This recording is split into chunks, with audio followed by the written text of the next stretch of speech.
Et pour bien comprendre cette mission, j'accueille l'animateur de découverte, bien sûr, Charles Tisser. Bonsoir. Bonsoir, Céline. Charles, c'est une première, une grande première. N'empêche qu'il y a un bémol parce que la sonde ne s'est pas fixée. Qu'est-ce qui n'a pas bien fonctionné?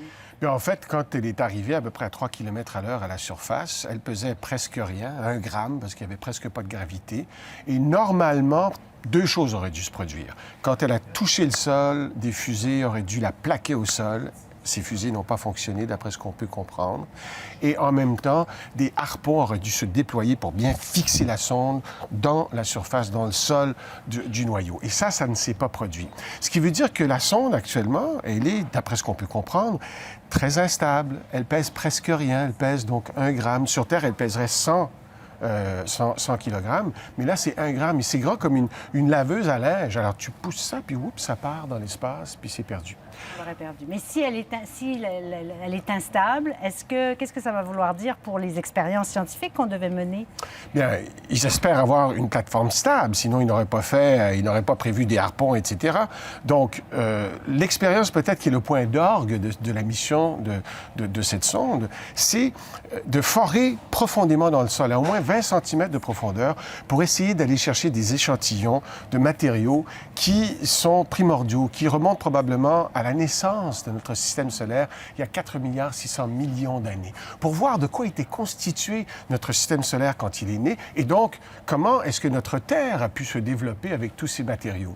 On cherche aussi possiblement des molécules de carbone complexes, ce qu'on appelle les briques constitutives de la vie. Vous et moi, nous sommes faites de carbone, et ces briques constitutives de la vie sont des éléments qui sont des précurseurs de la vie. On pense que quand les comètes sont arrivées sur Terre, quand elles ont bombardé la Terre pendant des centaines de millions d'années, au début de la vie de notre planète, elles ont transporté l'eau des océans, c'est pour ça que nous avons des océans, on le pense, et possiblement aussi ces molécules prébiotiques qui auraient pu donner, au fond, qui auraient pu mettre la vie ici, lui donner un pied à l'étrier, lui permettre d'éclore et de se développer sans s'être complètement développé sur Terre. Donc c'est important de faire ces expériences. Alors, c'est vraiment fascinant, Charles, mais quoi qu'il arrive à Philae, le vaisseau porteur, lui, Rosetta, est toujours en fonction, en orbite. Et ça, c'est merveilleux, parce que cette sonde-là est extraordinaire. Et même si Philae ne peut plus continuer une bonne partie de ses expériences parce qu'elle n'est plus assez stable,